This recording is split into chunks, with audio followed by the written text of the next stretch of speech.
belt twice. Got 2 real belts at home. Yeah, no one can ever say I wasn't a champion, but right now I cannot be content with that, and I absolutely believe it, 100%. Especially with how crazy this game is, how big of a fan I am, how many like unpredictable things have happened. I can absolutely knock Ilia Topuria out on the White House lawn. How do you know that? Because I know how crazy this game is. I know the power I possess. I know the skills that I have. He I know possesses how a lot of power. Of course, he could knock me out also. Right. But there's no way to find out, and I also will. I just want the chance. You want him? Of course. That's right. Yeah, he's a champion. He's a champion. He finished Volkanovski, finished Holloway. If I could do it, it will be the best script. Then I will believe this is all simulation. 100%. Because that was really crazy. And that's what I'm here for. Once KT wrapped up his battle with Paddy Pimblett, everyone's attention immediately turned elsewhere. Now all the buzz centers on that upcoming White House card, and who's going to be the main attraction. One particular fight keeps coming up in every conversation, Ilia Topuria going head-to-head with Justin Gaethje. What makes this even more interesting is how Ilia recently started his training camp. And a big hit for Paramount. I think that's exactly what they want to see, but I will say this, I do worry about Gaethje a little bit. I think he's starting to slur his words a little bit. I think he's taking a little too much punishment. And the Ilia Topuria fight will be a disaster. It's almost guaranteed. Topuria is not Paddy Pimblett. He hits like a truck. He's going to stay in the pocket. And it looks like, based on the way Paddy took those punches, that Ilia will be able to navigate through that. I just think that's a disaster. When Justin talked about what's ahead, he was honest about taking some serious head trauma. He kept bringing up that June White House event and how much it meant to him. For Justin, this represents something bigger than just another fight. It's about stepping up for his country, and unless his body completely breaks down, he's planning to be on that card no matter what. Anything broken after? I mean, I definitely need some time off. He fucking rocked my brain a couple times. And the only thing we have over the more dangerous sports, which is boxing and football, is we get to take time. And so I will do that. But the White House is in June. And, I represent this country. I represented it tonight. And I hope to be, obviously, look at the position and the opportunity they just gave me here. There's no way they're keeping me off that card unless I'm dead. The moment someone brought up Ilia Topuria's name, you could see Justin's whole demeanor change. It was like watching someone face down something that's been eating at them, but he didn't back away from it. Justin agreed that bringing the belts together made perfect sense, and said that's exactly why he's still here grinding. Still, the way he talked about it felt more like accepting something inevitable rather than chasing an opportunity he really wanted. If Ilia decides to come back, then that's the fight that has to happen. He was here earlier and he said, look, I think the unification fight is next. That Ilia won't fight anybody else. Like, do you have a message for Ilia if that's the next fight? Can't wait. It's what I got here for. That's what we do. And of course, that's what I believe the next fight is, unless he's not back. Listen, given how popular Ilia's become and just the method of victory he's had and your style of fighting, and add those two to the White House, how big do you think that fight could be between you two? I mean, if I had any bit of a personality, it'd be fucking huge. But I just can't. I can't lie. I can't exaggerate. It's what I do. It's who I am. It's who my parents taught me to be. But, I mean, there's no doubt it'll be the best, one of the best fights that they could definitely put on. It'll be for an undisputed belt. And I think they want to have 6 or 7, whatever. They want to have as many as possible. So, if he's not back, by then, they will strip him, and I will be undisputed, and then I'll fight. What's really telling is how Justin talks about this potential matchup with Ilia Topuria. He doesn't discuss it like some prize he's chasing. Instead, he treats it like it's already written in stone. For Justin, that whole White House experience in June created this mental picture of him facing Ilia, and that vision hasn't left his head since. He sees this as the driving force behind everything he's doing right now, and why he keeps pushing forward. Justin. You want another kick? Ilia Topuria. No, I got something better than another kick. Okay. Ilia Topuria says he's back.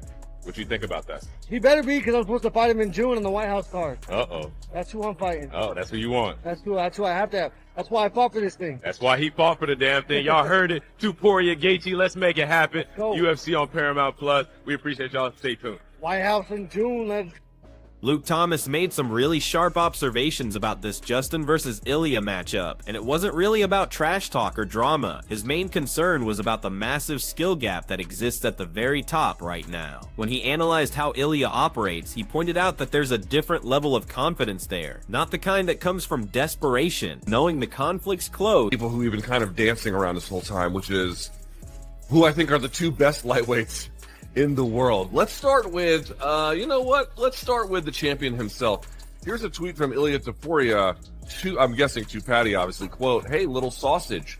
The only thing you had to do was beat a 38-year-old guy." By the way, you can just, if you say that in Topuria's voice, all you had to do was just beat a 38, you're comparing him to like any guy off the street who happens to be 38. Like the disdain with which he is greeting Gaethje is remarkable. He says, "You just lost the biggest paycheck of your life. You were going to get rich if you won. Justin, all I can say is congratulations.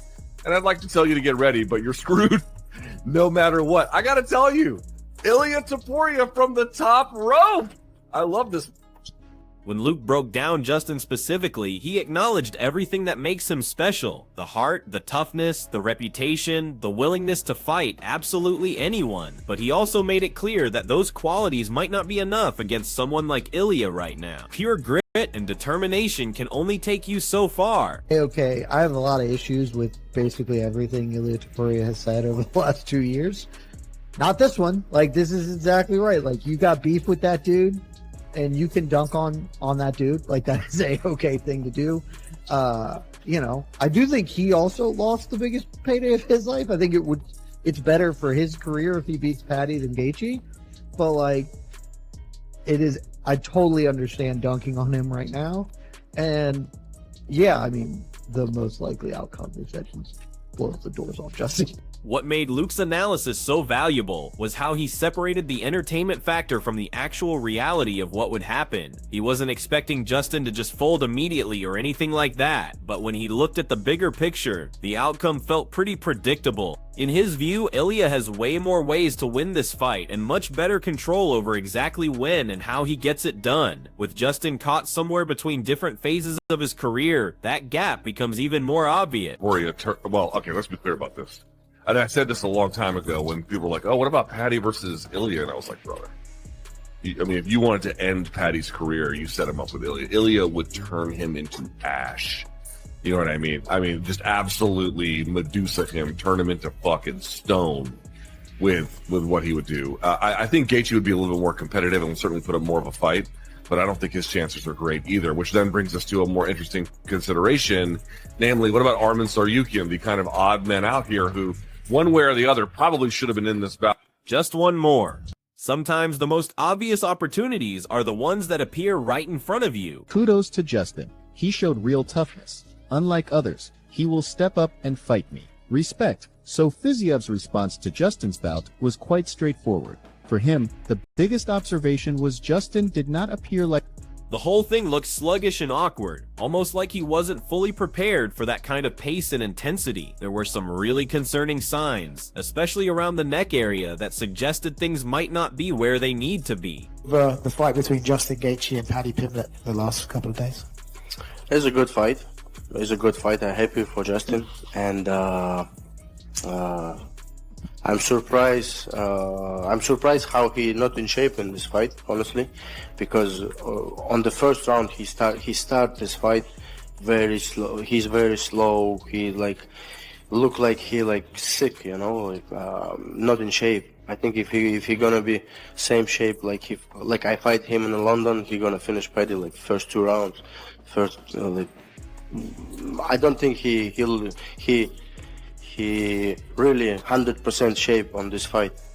I see his neck, maybe staph infection. Yeah, look like, yeah. And Paddy, yeah, I'm sure he make me surprised. His head is really Facing What really bothered him about this potential fight was how age becomes such a huge factor, with Justin approaching 38 and showing those slower starts that just don't match well against someone as quick and explosive as Ilia. He described it as a really dangerous style clash, particularly if the fight stays on the feet. Even though MMA has certain unpredictable elements, his main argument held up pretty well when you break down what each fighter brings.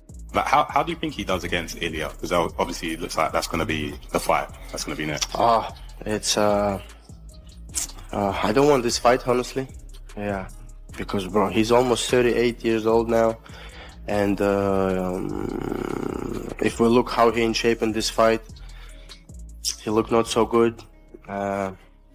And fight against Ilia on stand-up, no wrestle, boxing, man, that's dangerous for him, very dangerous for him. And Ilia, he's like, he can turn off the lights very easy, like, but it's MMA. I know, I understand this MMA, like everything can change it like every second, but still, it's for Justin. Like, honestly, I don't want to see. The timing aspect really stood out in the late-night MMA breakdown. After watching that chaotic battle, it was hard to see the sharp, focused version of Justin that you'd want to see heading into a fight with Ilia. Nobody was questioning Justin's heart or determination for this contest. The real issue was the brutal punishment he had to absorb just to get through that Paddy fight and what that kind of war does to someone's body. In their last fight. And as for the last fight, what's next for Justin Gaethje?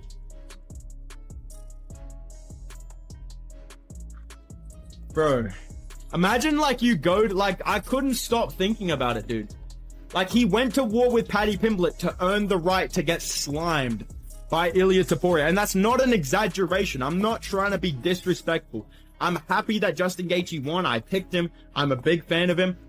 He is literally going to get folded by Ilia. When Ilia gets in the cage and is like, I loved her, Justin. I really did love her, you know? Like, what are you supposed to do in that situation, bro? You're getting folded, dude. You're genuinely getting folded. I'm sorry, bro. Ilia Topuria by KO inside 2 rounds. If Ilia Topuria wants to take him down and sub him, he will. I do not see a world. Even if Justin manages to pull out the victory, there's this massive problem with his age that late-night MMA kept hammering on. They pointed out how he's been through so many battles already, and that accumulated damage becomes really obvious in striking heavy fights. Against someone like Ilia, there's just no way to avoid those exchanges. That's exactly where Ilia does his best work. The main worry was about Justin's tendency to rely on pure toughness to recover from big shots, knowing that Ilia has the skill set to really capitalize on those moments. It'd be really funny if Justin Gaethje won, and I think it'll be a crazy moment for the United States of America. This might be a top 5 American moment ever if Justin Gaethje wins this shit, but I don't think he does. I think he genuinely gets folded up by Ilia Topuria, but this is the fight that you have to make next. I mean, I think maybe there could be a timeline, and maybe this is what I would rather see. And let me know if I'm being fucking delusional. If I was in charge of the UFC matchmaking, I would say, no, dude. Ilia, you're going to fight Islam Makhachev now because we want to see that money fight as opposed to you destroying Justin Gaethje. You know what I'm saying?